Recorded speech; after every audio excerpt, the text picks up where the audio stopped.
This is Attorney Vince Davis. I'm with my co-host, Aaron Carranza, and this is The Secret, How to Fight CPS and Win. We're going to be taking your calls for the next 3 hours, listening to your stories, answering your questions. So if you have, if you want to call in, it's 800-222-5222. Good evening, Aaron. How are you? I'm well. How are you? Good. You ready to take some calls? Yes, let's do it.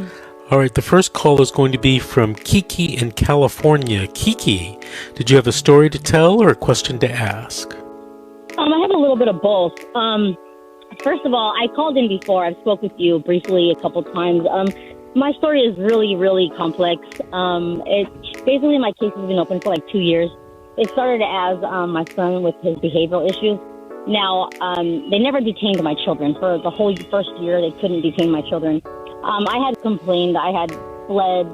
At first it was I had like some financial issues where I was kind of like I was living with my youngest son's father, and I didn't have anywhere to go. And I had tried to get out of the relationship. I had told the social worker on occasion when I had fled. I had literally fled like 3 times. She never offered me any assistance. I had reason to believe that the social worker somehow knows my ex's family, and but I didn't have any proof based. I did, but I didn't, And so basically, I ended up leaving him, and I finally got my own place, and I left him, and he hit me in the face. And because he hit me in the face, they ended up taking my children from me. They waited a month after he hit me to take my children. They didn't discuss anything with me as far as placement goes. I was the last one to find out. They had discussed everything with my youngest son's family. And I was totally opposed to them sticking my youngest, which is my baby, with the family because they're abusive, and I told them, I specifically told the supervisor and the social worker on the phone at the same time, I opposed it, and I strongly opposed it, and they didn't listen to me. And, my baby has had hit and bruises on his face, bumps on his head. I have documentation of everything. I'm complaining at every level. It's now going on 2 years. I have court in a couple weeks.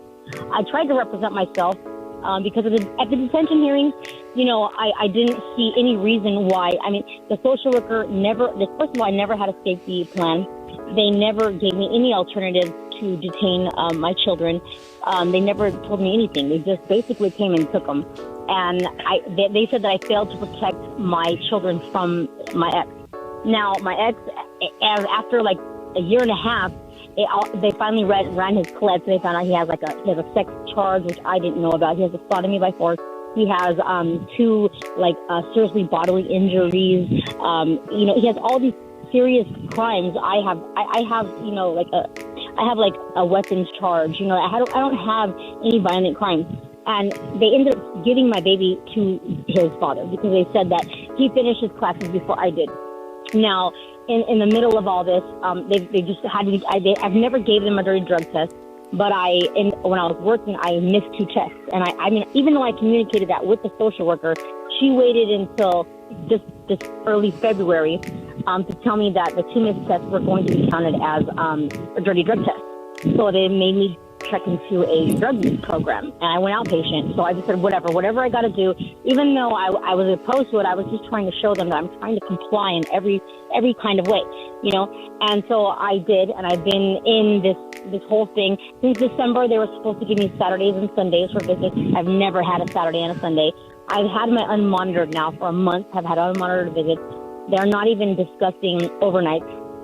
They pretty much released my baby to the father. The father's trying to take my rights from me. He says he wants to move out of state. He doesn't even want me to see my baby. The social worker told a monitor that she didn't even care whether or not my kids came home to me. Now, I had complained on occasion that I felt like there was a bias with the social worker. My therapist, there's so many things where they basically had said that I haven't been compliant, but I have been compliant, but the social worker continued to state that I wasn't. The social worker said that I said things that I did not say, making me look like I'm a liar, like I can't be trusted. And now I'm going to court. I honestly, I just feel like I haven't been, I requested a Marsden hearing because I wanted a different lawyer. It's just been, I don't know, to me, it's just been really, really scary. Just all the details to my case. I mean, there's just so much to it where, there's certain individuals where, my ex, his last name, the judicial assistant has the same last name. I know that one of his uncles, works in family law, and I know that's totally unethical, and it's not something that, I really have even said anything or addressed it, because I know that it just seems unbelievable that it would even be happening. But my whole case, I mean, here I am. It's like the more that I've completed everything they've asked me to do. I think Kiki, I have 21 drug tests. Mm-hmm. Hold on a second. You've mentioned a couple things that I want to mention to you before we have to take our first break this evening. You said you were representing yourself. If you listen to this show, I tell people all the time, please do not try to represent yourself. They're going to give you a free court-appointed attorney. That's better than representing yourself. And I'm going to tell you why. I'm going to tell you why. I'm going to guess that you never went to law school. You've never practiced as an attorney. No, sir. So you don't know the substantive law. You don't know the procedural law. You don't know the evidentiary law. You don't know the appellate cases. There's a good chance, most court-appointed attorneys that I run into, they're qualified. They're qualified attorneys. So do not try to represent yourself. And then you also mentioned something about a Marsden hearing. And I want to let you and everybody else know about this. A Marsden hearing is where you want to get rid of your court-appointed attorney and ask the court, hopefully, to give you another court-appointed attorney. You can't just go in and say, hey, I don't like the guy or the gal. There's requirements that you have to satisfy before the judge can grant a Marsden hearing. Okay? So I think there's 3 or 4 requirements that you have to prove to the judge in your Marsden hearing that exist. So a few months ago or weeks ago, I did a video on YouTube about this. So go and check out that video about Marsden hearing. If you want to do a Marsden hearing and you want to get a new attorney, there's certain requirements you have to meet, and you got to check that out. Well, I felt that I was inadequately represented. Okay, well, hold on, Kiki, hold on. You felt. I understand that, and I respect that tremendously. The problem is what you feel does not equate to what the law is. And that's what a lot of people don't understand. Just because you feel a certain way doesn't mean that it's wrong. I tell people this. I did a video on this. What is justice? On YouTube. Look that up. About 5% of the stuff that you believe is probably true. But the converse is also true, that 95% of what you believe or feel is inaccurate. It's just flat out wrong. And then you go into court with a strategy that you're trying to, implement that's 95% inaccurate, and only 5%. But you know what? All human beings, Kiki, even me, if we think we know a little bit about something, like 5%, we think we know about everything. And it's just simply not true in a court of law. So, reevaluate, what you are doing with your attorney. And